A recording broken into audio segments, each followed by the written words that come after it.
Well, hey, good morning, everybody. Welcome to another episode of The Unlocked Show. I'm your host, Tracy Wilson, and boy, you guys are in for a bit of a treat today. If you are somebody who is looking to, really innovate or to try and find some form of opportunity within your current environment, you're wanting to start your own business and you're just like, I don't know what to do.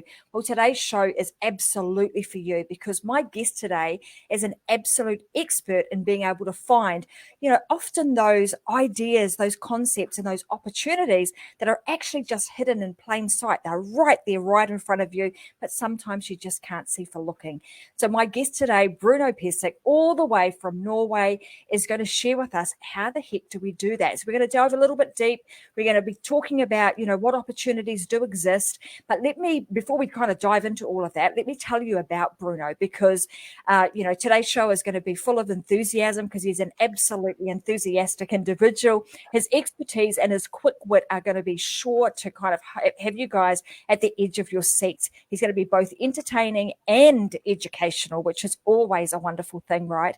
And in today's episode, we're really going to focus on the practical and applicable advice that he's going to give, demystifying the worlds of innovation and strategy. And when you hear about all the different industries that Bruno's actually worked in, the likes of Toyota, D&B, Kongsberg Group, etc., you'll know that the expertise that he brings from that corporate experience that he's had over many, many years, but he's able to do something that a lot of people actually can't do, is take that corporate experience and actually distill it down to make it useful for those of us that, might be starting out or just have small businesses.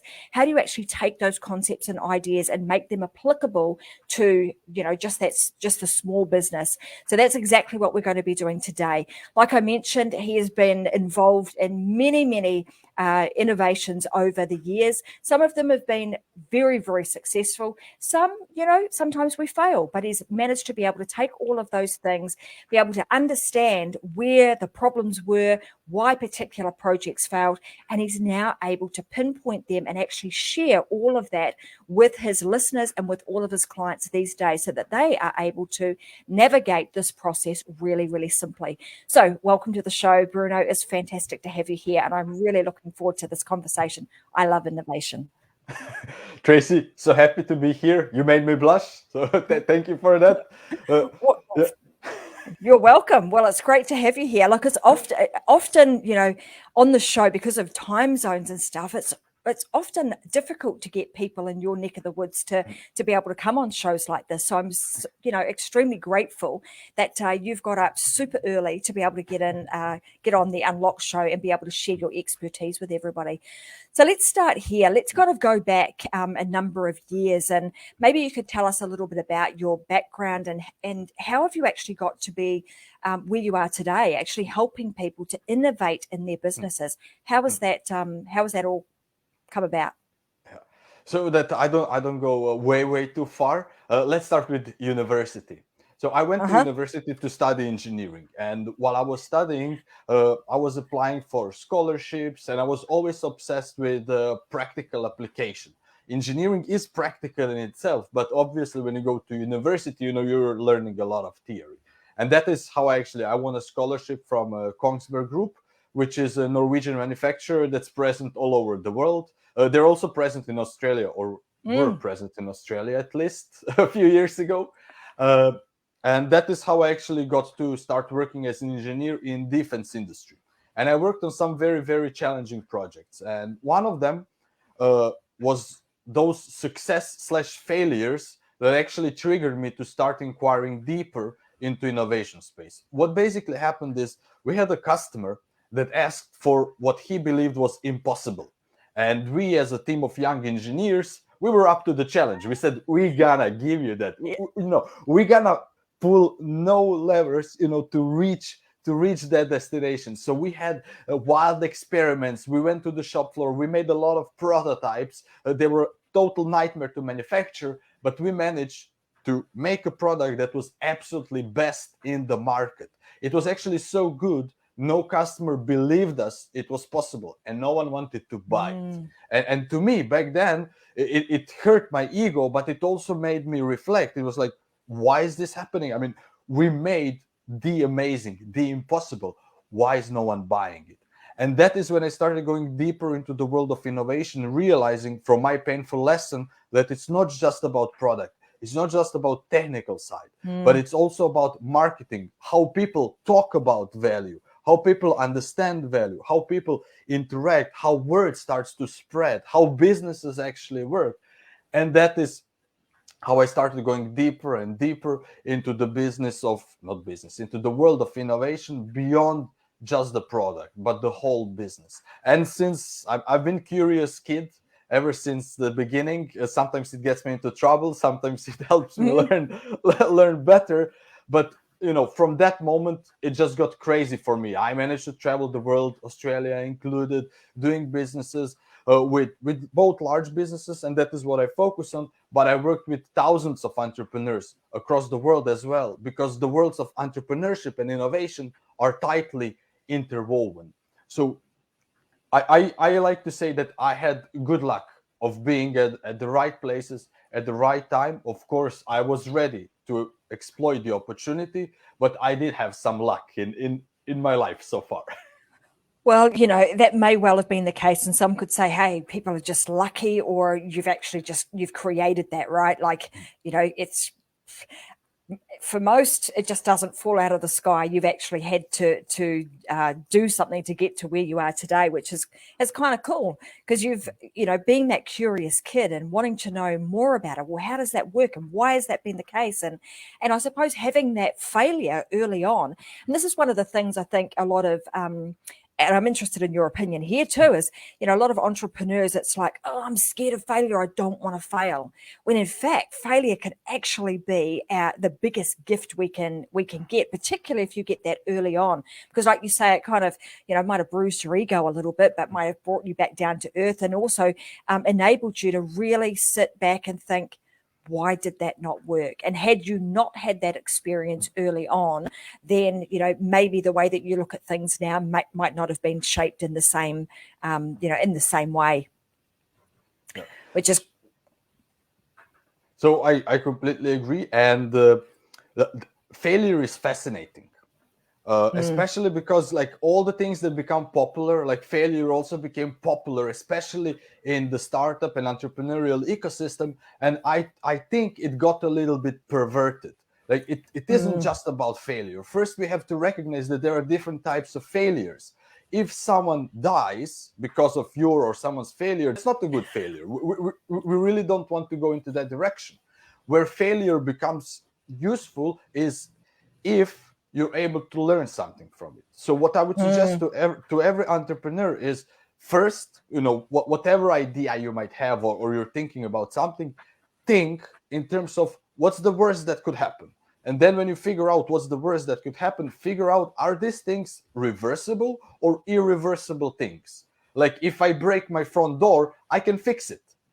If I break my legs, yes, they can heal, but it's not necessarily the type of failure I would like to have. So figure that out. If it's reversible failure, then it's much easier to commit, and you will not feel it as dramatic, except maybe on the ego. But then the most important thing with failure and success is what we call reflection or critical reflection. And the model is very simple. So every listener or watcher can try it right now. Just take a piece of paper and try to remember an idea you had or a decision you made, and write down, what did you think would happen? And then write down what actually happened. And then write down, why do you think there's a difference?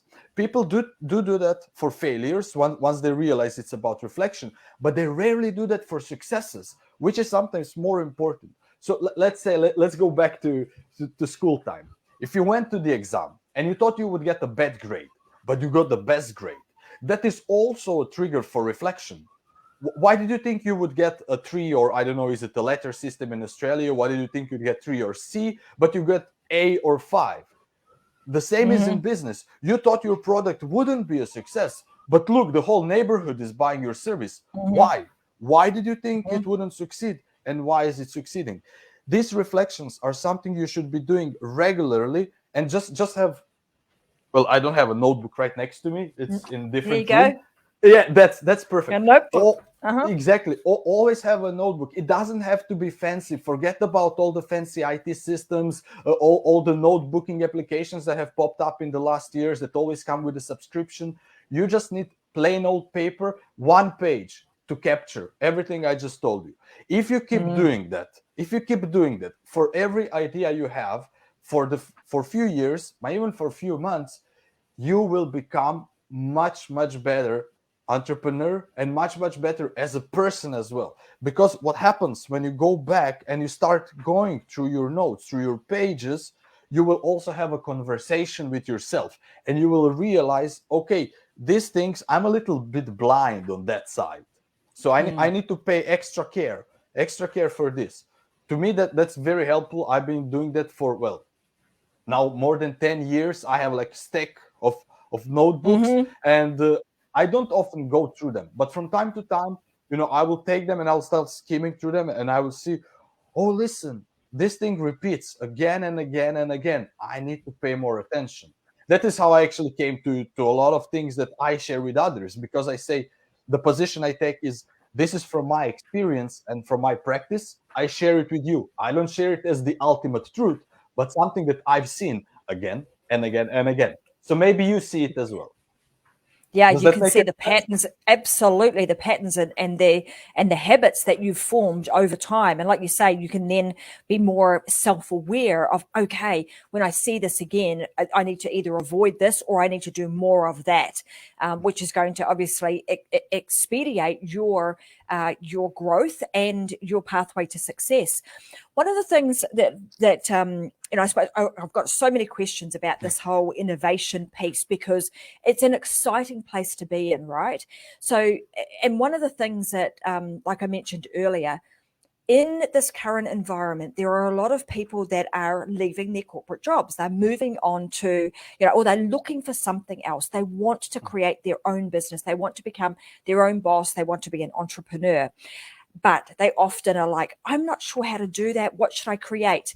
And in one of your pieces of literature, you talk about kind of a thought or an idea, right? So, and the difference between the two of those. And often, people will have a thought of, oh, hey, I could create this. That would be kind of cool. So let's help everybody maybe see some, in with what's gone on in the world of over the last couple of years with supply chains, being disrupted, and, people being put out of work and all sorts of things going on. What are some of the opportunities that you see right now that maybe are hidden in plain sight? Mm. Okay, so a, a lot you shared, a lot to unpack. So Mm-hmm. I'm now speaking from the position of a person that wants to start their own thing. So that is kind Mm-hmm. of where I'll be coming from. What's important, and you did touch upon that, you have to be aware that you have limited time and resources. Enthusiasm and drive is your prime thing, but you Mm-hmm. also have to take care of that. So don't blindly pursue anything that comes up. It is a bit paradoxical, because at one moment or several moments you will need to take a bit of a leap of faith assumption. Mm-hmm. But what is important is that before you do that, make sure it's aligned with your values. And here I will be a little bit contrarian. You will often hear like, follow your passion. I say don't follow your passion, especially if you're alone, you have a family to take care of, you want to build a business that will start returning money as soon as possible. What that Mm-hmm. means is that you really shouldn't be getting into a business that that you know nothing about. So really, capability is the prime thing. Good thing is Yeah. today, because of the development of mankind as a whole, you have easy access to everything in the world. Really, it's a Google away, an internet search away, a book on something or an article on something. So it is possible to quickly get up to speed. But don't make a mistake of deciding, you know what, I'm good at cooking dinner for my family, and I always got compliments. So how about I open a diner or a restaurant? That's a horrible line of thought, and that's why you need a notebook Mm-hmm. for Mm-hmm. for reflecting, because Mm-hmm. that skills don't translate to the business of cooking. And putting that aside, if you would go and start researching a bit about restaurant businesses, diners, etc., you would see that they have very high turnover rate. A lot of those businesses go quickly out of business. And this kind of thing, I'm just sharing a trivial example. This is the kind of questioning you should go with your idea. So let's take it step by step. So first thing that Tracy mentioned, idea versus thought. So thought is something that you have when you're showering, when you're cooking a dinner, when you remember a compliment. What you do with thoughts is you don't execute them, you don't implement them, you refine them. So when you are able to say, who is this for and what is it about, and you're able to write it on a piece of paper or say to your neighbor, now you're moving a little bit more into an idea space. I say this is important because if you go immediately from thought to execution, it's a world of pain. It's a world of suffering and a world of wasted opportunity, because you will be trying to implement something that you don't have a good grasp what is it actually, and you will be trying to communicating with other people. You might be so enthusiastic, you go, you open a company, you call an accountant, you find a lawyer to help you with the legalese. That's all great, but way too early, and you might end up in a dead end. You might figure out, oh, this isn't the business that I wanted to open. So make sure that you actually refine that thought into an idea. And then the easiest, fastest way to find an opportunity, save money, save time, save frustration, look for what works. Forget about being Tracy or Bruno that brought something unheard of to the world. You can do that as a next step. But as a first step, start looking for things that actually work. So let's say a trivial idea. So maybe I'm here misremembering my Australia experience, especially Queensland. But let's say you want to go to the Gold Coast or to some of the beaches, but you don't want to carry a wallet. So you have an idea, how about this bracelet with a chip, and I could just pay. So let's say you had that, a shower thought. So then, if I was starting to write that down, then the first thing would be to start looking, okay, how are people actually handling that right now? Are they carrying wallets? Are they paying with their phones? What's happening? So I would go to these beaches. I would try to observe what is happening, trying to figure out how are people satisfying that need right now. That doesn't cost me anything except my time and interacting with people. Of course, COVID restrictions in place, and we have to be aware of that. But that doesn't cost me anything. But people are afraid to do that, because people fear that someone might really shine light on their idea and figure out, hey, this isn't such a good idea. And the question is, what is a good idea? What I say, if you're a person starting business, the only people that have any say if your idea is good or bad is you and the people who this idea is for. So if this bracelet with a chip is for beach goers, then the only people who will say that's a good or bad idea is me as the person trying to execute it, and people that go to the beach and want to pay at the beach. Those are the only two groups. Not my neighbor, not my brother, not your friends, your mum, your grandma. Yeah, exactly. We're all going to say, "Hey, it's fantastic" or "It's terrible." You're absolutely right, and that's one of the things that I find. A lot of people, we're rushed to want to try and get to the point of, I need to make some money and I need to make it now. Often forget to just stop for a moment and spend some time in that planning, that research, and that development phase, and asking yourself and doing that research based on those questions that you've just asked. The market exploration, is there actually a demand for this particular product? I mean, in your case, you're starting out, particularly if you're bootstrapping or you've got a limited amount of time and money. Like you say, go and find something that's already working well, like go into that market. And potentially you could even be, a reseller of something to get you started. So that's always a good place to start, particularly if you don't have a lot of money to get yourself up and running. And then you're talking about, market validation, and then that market auditioning, taking it to the market. And often, again, this is that place that people are like, I'm a bit frightened to do that because, like you say, that somebody might say, this is a terrible idea. That's awful. We don't like your product. So we don't want to hear that negative feedback. But in fact, that's really positive, because what does it do? Well, it helps you to go back, refine it, maybe ask yourself some more questions, or maybe get out of it completely. This is a no-go zone. So do you want to talk any more about kind of those three phases in that planning, that development phase, and any other things that you think people should consider in the planning part of the process? So what I would suggest, again, speaking from the position of someone who decided to start their own small business. So we already said, start by looking at, after you had an idea, for something similar and be inspired by it. And one thing that's also important, we mentioned failure early on. So what I suggest, the mindset when you're working with your ideas is, you don't want to prove yourself right, that this is a brilliant idea, but you're always looking for ways to prove that this idea isn't good. Because in the reversion, if you go from the position, I need to be proven right, that's an impossible task. But proven wrong is much easier. So you can say, if people don't positively react, if 30 people at the beach don't sign up for me calling them when this bracelet is available, that is a signal that something is wrong. It might be idea is bad. It might be the way you talk about idea. Who knows? But that is a good framing. Then, as Tracy mentioned, so once you go from that stage, you want to go more into the solution space. And here, when people think about solutions, it isn't just the product that you give to your customer, but you also need to think about your whole business. So this is where we start thinking more as a businessman, as a whole entrepreneur, is like, how will I actually do this? How will I deliver? But the better way to think is, again, instead of starting from how will I run my operations, is starting from the customer again. What is the first thing that the customer will experience?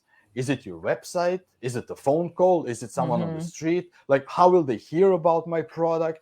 These are all mundane questions that you must think about. And there are a lot of scary words thrown around. And here, it is better to reach out in your community to successful entrepreneurs and rather have a conversation with them than necessarily going, looking for academics or enrolling a course, an MBA in entrepreneurship. Nothing against MBA in entrepreneurship, but you don't need 2 years to start a business. They will not teach you anything extra special there that you will need, that you cannot learn for yourself.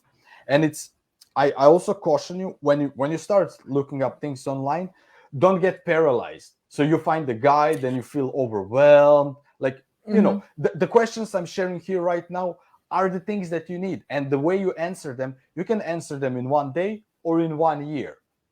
Don't answer them in 1 year. Exactly. Start by getting answers fast and then update them. So, in the beginning, the customers will find us on a website and we will be paying Facebook ads to get them from Facebook to our website. That's good enough in the beginning. You might be wrong, you might be right, but it's important to start and then adjust and then working from there. What is important is that never in this journey assume that you're done, because if you do that, you will miss opportunities to grow. Like, the simplest is sell the same thing to more of the same customers. But when you exhaust that opportunity, you're at a dead end. You want to be aware of other opportunities before that.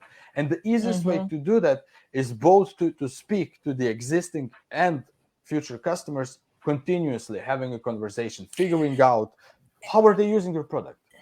Please go ahead. Yeah, Tracy. and well, that's it. It just reminds me, as I was reading, obviously, a fair bit of your literature before we even jumped on the show, which is what I always do for any guest. And this is this concept that you speak of, that is around, an orphan idea. Right. So, so let's elaborate on that, because you've sort of just touched on it about, you're just starting with one concept and one idea, and this, the concept of, well, I'm just going to sell more and more and more of the same thing to the same customer. But again, the danger in that being that you're going to be outwitted, outsmart, somebody else is going to come out innovated. Somebody else will come out with a better, faster, newer product than you, and all of a sudden that market that you thought you had, you no longer have. You get to, you dry up your ocean. So let's talk a little bit about that concept of an orphan idea and how that sort of plays into this mix. Yeah. Well, again, Tracy, you introduced so many interesting things, and I'll try to touch a little bit upon all of them. Whichever bits you want. No, but it's great, and thank you so much for it. And I think it's these small bits are often everything that we need as a listener or practitioner, whatever. Because in my experience, a lot of these insights are at the level of you hear them, comprehend them, and then it's like, now I just shouldn't do as I did before. And that is where it gets difficult. But it isn't really rocket science. So you heard, thought versus idea. That's it. You just now need to put it in practice. You don't need to get the PhD in innovation. But that aside, so one small tidbit that I want to share, it's connected to what you shared about markets. What's the easiest, and why I said that the easiest is go for existing solutions, is the biggest cost and biggest risk for entrepreneur that invest in their business is spending money on creating market that doesn't exist. If you're the first, that means that you must educate the customer. And that is a big risk, because if you spend all your money and time educating the customer, and then a big player comes and just swoops up, outcompetes you, that's a big risk. That's why it's also good to start with something that already exists, because somebody else has educated the market on the need and the use of whatever product or idea you will be working on. And then you can actually focus on the value, not on educating the customer. Educating the customer is difficult, takes a lot of time, a lot of money, takes a lot of passion. That's why entrepreneurs often educate the market on specific product need, etc., because they lead by example. It's okay if you end up in that position, but just be aware of the risks. That aside, orphan ideas. Orphan ideas is basically a concept that, or misconception, that ideas get executed by themselves. Entrepreneurs are often, I should keep my idea close to heart. I shouldn't share it with everyone until the time is right. The problem is, if you do that, you deny yourself the opportunity of feedback. You might be successful or you might not, but successes are outliers in this case. So I think it was Rivian.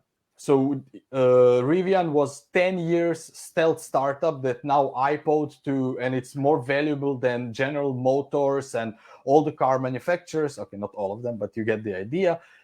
Will that work for you? Probably not. And that's the reality. If you keep it hidden for such a long time, especially if it's a smaller thing, the only thing you will get is lack of feedback, and by the time you launch, lack of success. You don't need to worry in most cases that your idea is going to be stolen, because even if someone takes it, unless there's execution behind it and know-how, nothing will really happen. So that is this concept of orphan ideas. But also, if in your organization, so it's not just one idea. I often said, spend ideas, not money. So you find a bad idea, throw it away. Get another one, throw it away. Get another one, throw it away, instead of money. What's important is also for yourself. If you just find an idea in a book or something and don't make it yours, it's very difficult to execute on it, because especially in your business, you need to execute this idea. And let's say you start building a team. If you go and just hand over the idea to your team, if they don't take the ownership and accountability for it, that's also an orphan idea. So if you put people to it without creating this sense of, as I said, ownership, it will not get executed. It will not get implemented. And that's very important in both entrepreneurship and innovation, because those journeys aren't always pleasant. They aren't always, all fun and games. It can be difficult. It can be disheartening. And that's why it's important to have strong ownership of an idea for those dips. When the dip comes, the only thing that will save the dip is this relationship between you or the team and that idea. Is that making any sense? Absolutely. It's that whole concept of, those entrepreneurs that, you talked about this early on, that, you start out with a whole lot of enthusiasm and passion and a desire to be really successful. And it's those that really take ownership of it and consider whatever it is that they're doing almost like their baby. And they share that baby with their team, so that team wants to look after it and nurture it and grow it up as best they possibly can. And when you do that, that's when you've got, more power behind that idea to keep the momentum going. Because like you say, if you can't get a team behind you, if you're a solopreneur, and you've just got that inside of you to just keep going to make it work, there's going to come a time where you're going to want to bring on team members, and you'll want to share with them the concept, the idea, and allow them to buy into that through the vision that you've created, so that they actually feel a sense of ownership and that same sense of passion and desire to also want to make that particular thing that you're creating be successful. So I think what you talk about is extremely important, and particularly that, when you were speaking about a lot of entrepreneurs or just business owners in general, they come up with an idea and they think they've got to hold it really, really close to their chest and not telling anybody about it, because they're frightened that somebody else will come along and they'll steal that idea. But like you say, the likelihood of that happening is pretty slim, because other people, they might say, hey, that sounds like a really good idea. And here's an example. A number of years ago, I was over in the United States, and I was at an event, and I happened to be in a they call it a jacuzzi, we call it a spa pool. But anyway, we were in the hot tub, if you want to call it that, after this particular event. And my husband and I started chatting with a few other people in the pool at the time, and they were like, "Well, so you're here for the event too?" And we're like, "Yes." Well, what are you guys up to? And one of the ideas, thoughts I had that had been turned into an idea, because I'd mapped it all out and done a whole bunch of stuff with it, but was kind of just still sitting on the fence. And I started telling these others about it, and they were like, oh my God, that is a really awesome idea. We totally need that here. Because at the time I was just thinking it was a very localized idea for my particular culture. And they were like, oh my God, no way. That is something we would utilize that over here. And they said, and if you don't do it, man, we're going to take that idea and we're totally going to do that. Now, the interesting thing was, it has taken me, like, I dabbled in it, did a little bit of stuff with it. It was kind of like a passion project on the side. And it wasn't until, a couple of years later that I actually put, foot on the pedal and really brought the idea to fruition. But interestingly enough, even though the two people that were with me in that pool that day and said to my husband and I, that's an awesome idea, and if you guys don't do it, we're going to grab it and we're going to take it, and we're going to do something with it, they never have. So lots of people may say to you, that's a great idea, and boy, if you don't do it, we're going to take it. And a lot of people would be frightened and afraid of that and be put off by somebody saying that. And want to kind of jump in really quickly. But the moral of that is, most people don't do it. Even the ones that say, hey, I'm going to take that idea, probably won't, right? Because they don't have the same level of enthusiasm. They don't have like you mentioned, they don't have the knowledge, the expertise, all of that research that you've done prior to come up with that particular idea. They just don't have it. So being afraid, you really don't need to be, and I'm a big fan of actually not sharing too much, but sharing enough with others that, again, enables you to get the feedback that you need with the right audience, being those that are, potential customers. Which brings me to my next question, because right early on in the piece, we were talking about, who you should share this information with. And we then also went into, this whole market validation and the market audition.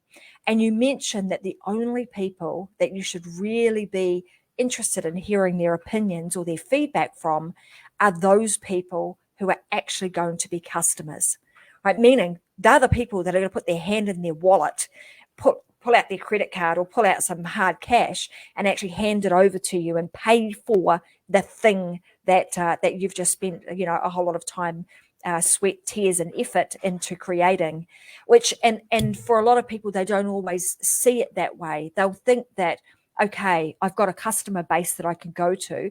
I'm going to ask them about it. They'll say yes. They'll take that as market validation that they've said, yes, they would want it. But there's a very vast difference between somebody saying, yeah, that's a great idea, and yes, I would probably buy it, compared to someone saying that's an awesome idea and I absolutely love it and I need it in my life. Yeah, and it is, people confuse future with the past. Whenever you're doing market validation or market research, call it whatever you want, and the questions I mentioned earlier in our conversation, if you really listen, you will hear they're always past oriented. Like, look at what people are doing, look at what they have done. And the same is, so if you have an idea, existing, non-existing customers, whatever, don't go to people and ask them, would you like this? Or what do you think about this, etc. If I ask you, would you like to go to the gym? Would you like to live healthier, longer, etc.? Why would you ever say no? There's no reason to say no to anything, no matter how trivial it is. What's most important is, even with your existing customers, is looking what are they doing right now and what have they done. So instead of asking, would you like to go to the gym? You would ask, when is the last time you went to the gym? What do you do at the gym? How, tell me about a day when you decide to go to the gym. How does that look like? So you're focusing through that questions on what they have done and the process they used to get that done. And those are the opportunities hidden in plain sight.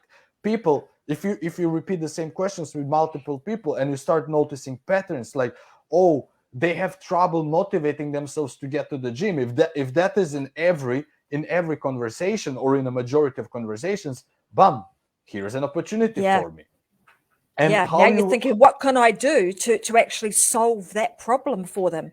Because clearly now what you've done is you've highlighted, and the problem has actually bubbled to the surface. Because in that example that you've just explained, I mean, I read something somewhere that said most women, try to lose weight each year at least 8 times. 8 times a year. And so when when you're asking the sort of questions that you're asking, and then you follow that with, so, what happened? Why did that not work? What prevented you from staying at the gym, or, continuing to go, or whatever the case may be? That also provides you with some insight and some opportunity for creation or innovation into that particular market, because you've found as you say, you found a problem. Now you can create something that actually solves the problem for that customer.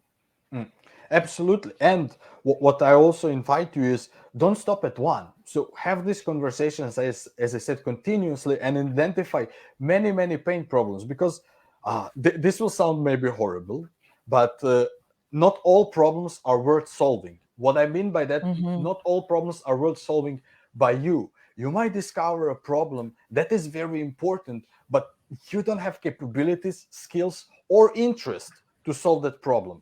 You don't need to feel bad about it. You're doing this because you want to make a successful business. So you just need to find few, hopefully expensive problems that you can be focusing on. And that's very common. As I told you, I work both with corporates, but with a lot of entrepreneurs as well. And sometimes we identify problems that are of sensitive nature, that are very important, but it's just not within the entrepreneur's capability to solve that, or not even their interest. But that doesn't mean the problem isn't important. And as I said, it might sound a little bit cruel, but it is important for you as entrepreneur, because at the end of the day, you must build a successful business. Otherwise, you will be out on the street together with your family. So, That's absolutely, and you're right. I mean, and there's plenty of opportunities out there, right, for you to come up with something that you have the capabilities to do, that you actually enjoy. And I think one of the things that if you come at it from that angle of, hey, I could actually solve that problem. It's a big problem. I could make a lot of money. Yeah, you might make a lot of money, but you might send yourself, batty, in the process. You'd just be not happy, not enjoying life, and that's, in my opinion, it's not worth doing that. And if I can, I would just add, it's not an admonition, it's more an invitation or a reminder, because you mentioned earlier, solopreneurs, or people that are starting alone as entrepreneurs. To all of you, please, please, please focus your time on the potential customer. Spend majority, 80% of your time with them, not building your website, building your business, figuring out your business card or things like that. Those are massive time sinks. And going to learn yourself to code the website because you cannot afford a professional web designer or someone else is a big waste of time. Instead, focus your time on really, really finding a good opportunity, understanding the customer, understanding existing solution, and then the shortest timeline to get from your idea to an offering that the customer will pay for. And then use that money to make a professional website, to make professional business cards, or whatever you want. Earn money for those services instead of trying to buy the cheapest solution and teach yourself how to do how to make images, how to do social media. You just need the basics and you need to reach the customer. And why I'm telling you this, if you're onto something, onto a good opportunity, a customer will suffer through less than ideal experience. They will tolerate your unpolished edges. But it's not the other way around. If you offer them polished third, they might not buy it because it's still something bad at the end of the day. But if you offer something that's actually of value to them, even if it's a bit rough on the edges, they will give you the money. So that's a reminder to every solopreneur, because you're alone and there's so much work to be done. Make sure that every hour counts by focusing on the beginning of the business, the customer that will be paying. Absolutely, and I couldn't agree with you more. You've just got to get out there. You've got the thought, you got the idea. Now, just move. Start bringing in some customers, getting people to buy into your concept, your idea, turn them into a customer, and as you say, earn some money that you can create all the bells and whistles and all the fancy stuff a little bit later. That way, you're able to get in fast, but you can also get out fast if the concept and the idea is not going to fly. Like, that early on in the piece. Otherwise, if you don't, you're likely to spend. And I've got my own web development company, but I'm going to say to you, that's the advice that you've been given today by Bruno is the right advice, because you then can spend more money making a really fantastic website that actually is dialed in to your customers' problems, because you will learn that through the journey of bringing on those customers and getting really close, spending a lot of time and being very, very close to them. So I think those are important things that you've spoken about today. I also want to let everybody know there's a couple of things. So not only is Bruno, been extremely successful in his own right in his corporate career and then in entrepreneurship, but he is also one of the founders of a organization in Norway which helps people actually start up from a lean perspective. And it's called, I hope I've got this right, Bruno, but Norway's Lean Startup Circle. So you can actually join. Are people able to join that with you, Bruno, if they're starting out and they just want to get a little bit closer to, you and some other entrepreneurs and maybe fly some, ideas and concepts around? Is that a place that other people are able to join? Well, Norwegian Lean Startup Circle is, as the name implies, it's primarily for people trying to start a business in Norway. But what I want to say is that Lean Startup Circle as a concept is present all over the world, including Australia. So I know that there is Yuri Timmermans runs a very big community in Queensland. I know that Melbourne, that's Victoria, right? They have a big community. In Sydney was also a big community. Now, I don't know for the rest of Australia, but I would invite anyone, as I said earlier, if you're about to start on a business journey, look for local communities. Those are the people that you want to be talking about because they have local know-how. Advice from Silicon Valley startup might be useful. It might also be very damaging. I experienced that in Norwegian businesses that go and they're inspired by American businesses and they try to apply the same marketing and sales tactics and they completely go down under. Like in Scandinavia, it's not acceptable to have very aggressive marketing.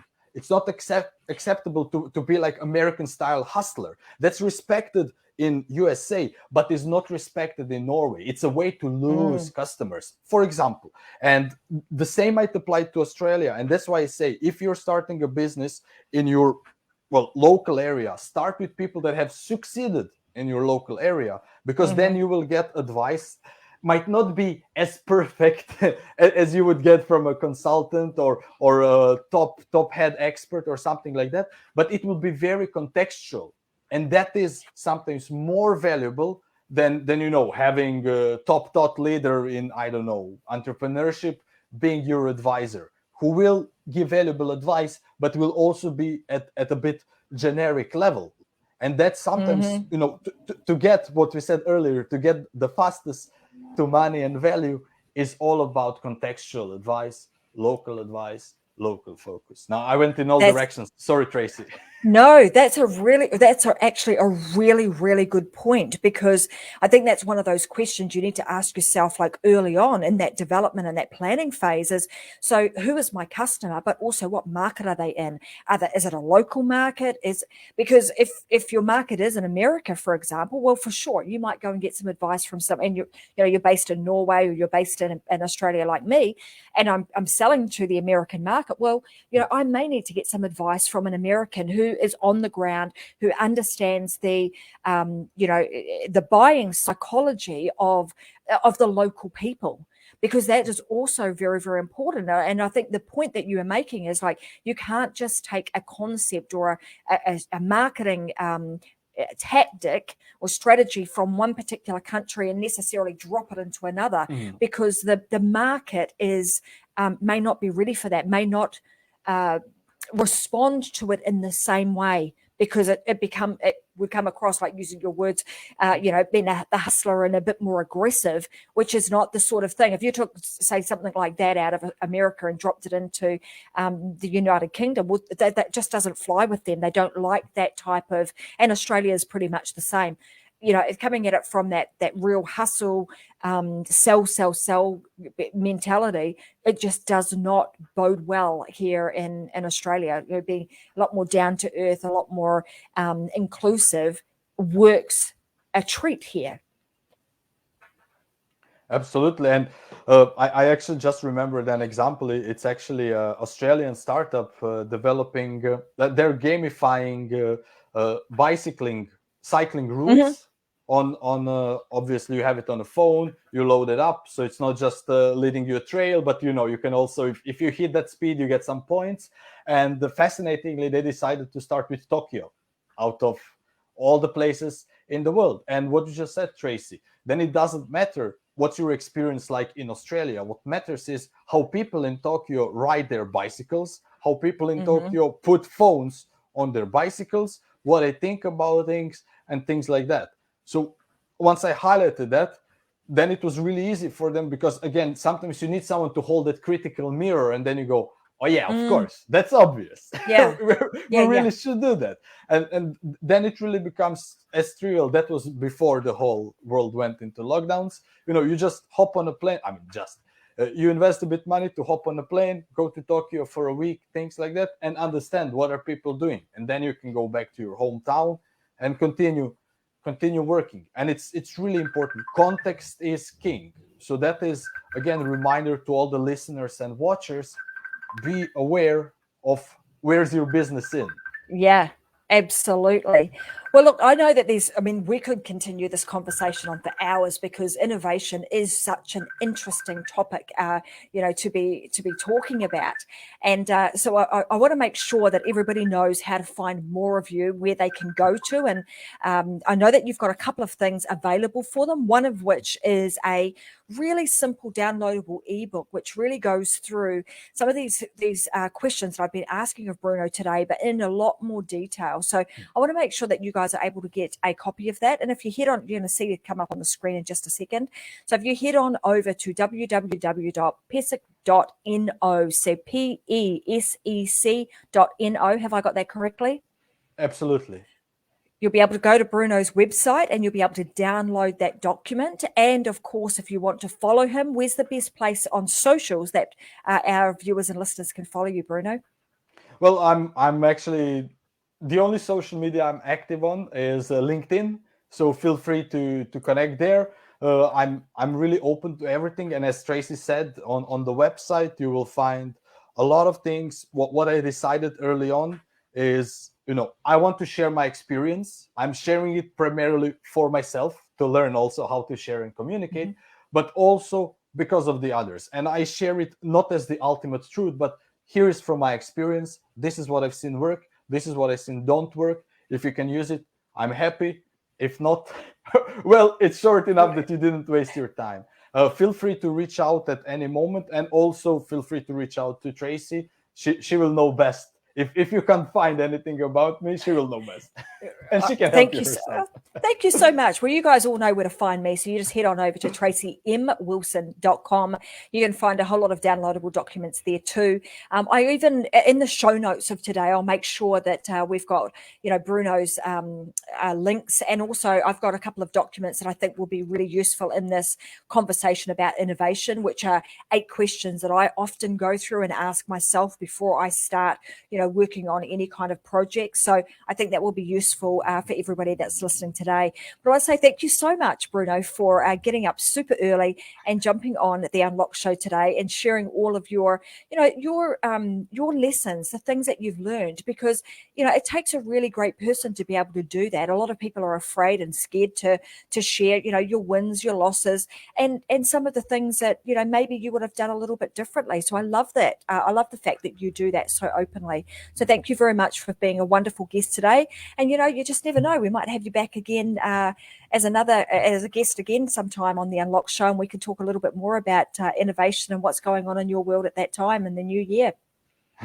Would love to, and thank you for having me, Tracy. You're very welcome. All right, everyone. Well, thanks very much for tuning in with us today. As you know, we are live every Wednesday here, Wednesday, 10 a.m. Brisbane time. So I'll see you guys again next week with another episode of The Unlock Show with another amazing guest. So until then, have a fantastic week, and I'll see you guys again soon. Bye for now.